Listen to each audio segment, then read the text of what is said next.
In Lesson 39, we'll be discussing the trichotomy axiom, negated inequalities, and the advanced ratio problems. Now, the trichotomy axiom and negated inequalities, those have to do with each other, so let's just go ahead and talk about those together.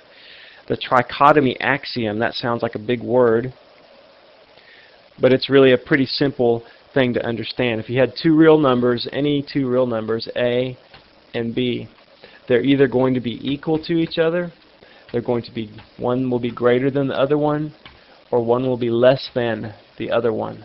So you have those three choices, or that's what tri and trichotomy is talking about.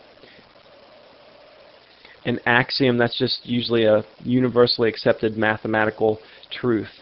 So any two real numbers, A and B, they're going to be equal to each other, one will be greater than the other, or one will be less than the other. And so we apply that to negated inequalities. For example, if you had x is not less than 5.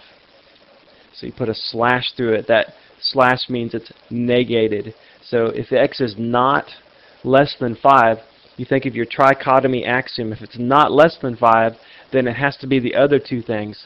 It has to be greater than or equal to 5.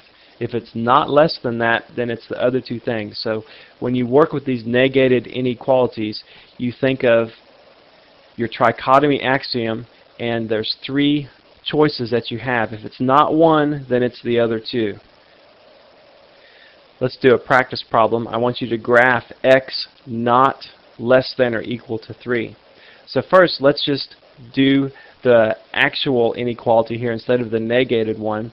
If it's not less than and it's not equal to 3, then it has to be the third property. It has to be greater than 3. So we'll be graphing x greater than 3. And so let's just make our number line.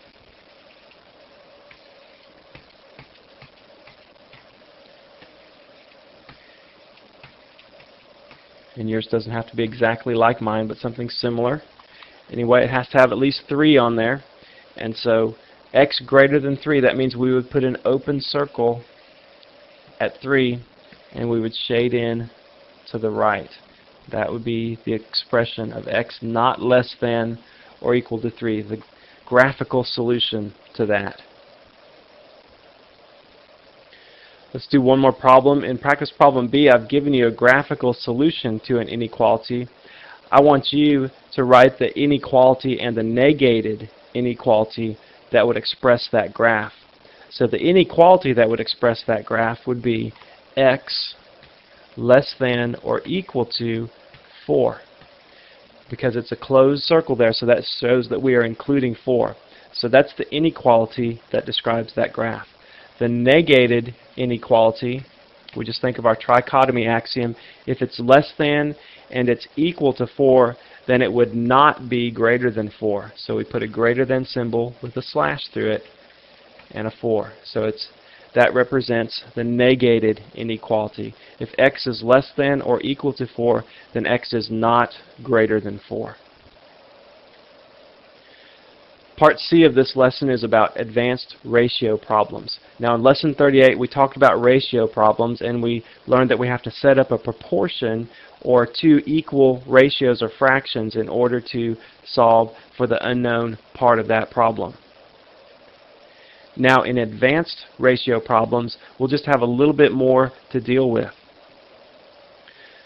For example, if we had a ratio of apples to oranges of 3 to 5, we could write down apples was 3, oranges was 5, and then the total is 8 there in that proportion. So if we needed to know the ratio of the apples to the total amount of fruit, we would say A over T, that's equal to 3 to 8. Or if we want to know the total or the ratio of oranges to the total amount of fruit, we would say 5 to 8.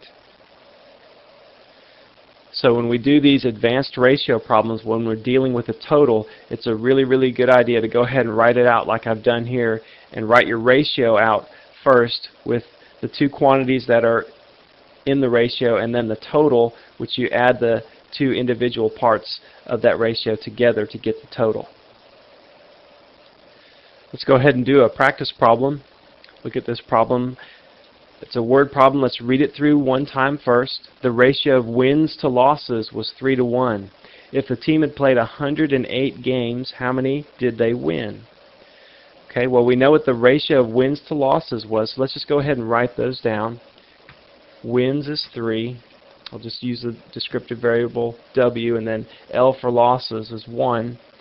And then they said the team had played 108 games, so that's like the total amount of games. The total wins and losses would total up to 108. And so we need the total here in our ratio. And so let's just put that down. That would be 3 plus 1 is 4. How many games did the team win? That's our unknown, is how many they won. So they told us they'd played 108 games. That means we need a ratio of wins to total. So 3 over 4 is equal to W over 108. So there's our proportion. We just cross multiply now to solve for this. And actually, when the unknown is on top, it's really easier just to go ahead and multiply both sides by 108. And so let's just go ahead and do that. When the unknown is on top, it's easier just to use the multiplication rule one time. And now I have 108 times 3 over 4. And I can simplify that some.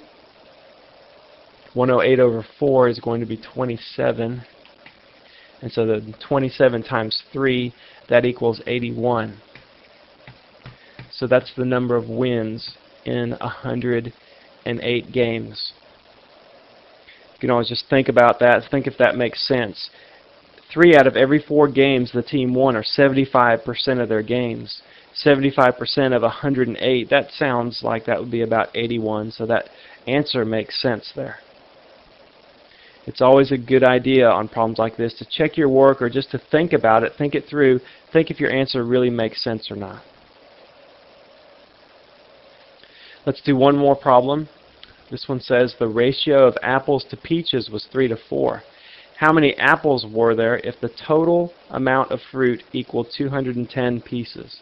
So we know we've got a ratio problem. We know we're going to be working with the total. So let's just go ahead and write out our ratios here, including the total. We have apples. We'll say that's 3. Peaches, 4. And then the total, that would be 3 plus 4 is 7. So if we wanted to do a ratio of apples to total, that would be 3-7. Peaches to total would be 4-7. Now the second part of this statement says how many apples were there. So that's what we're trying to figure out. How many apples were there if the total amount of fruit equaled 210 pieces? Okay, so we need a ratio of apples to total. So that'll be a ratio of 3-7. We compare that to the proportion A over 210. And so then we can go ahead and cross multiply, but remember, if the unknown is on top, it's easier just to use the multiplication rule one time here. And so the 2 10s cancel on the right side. 210 over 7, that would simplify to 30 over 1. And so then we have 30 times 3 over 1, or 90. And so the number of apples is equal to 90. If the total number of fruit is 210 pieces, that means we have 90 apples. And so that would also mean we had 120 peaches, right? Because the total would add up to 210. So make sure on these ratio problems, anytime there's the word total in there or another number representing the total, set up the problem first with your ratios and then your total, which would be the addition of the two ratio numbers. And then go ahead and solve the problem like you need to. Set up your equation and solve it for the unknown. Okay, well that's all for lesson 39.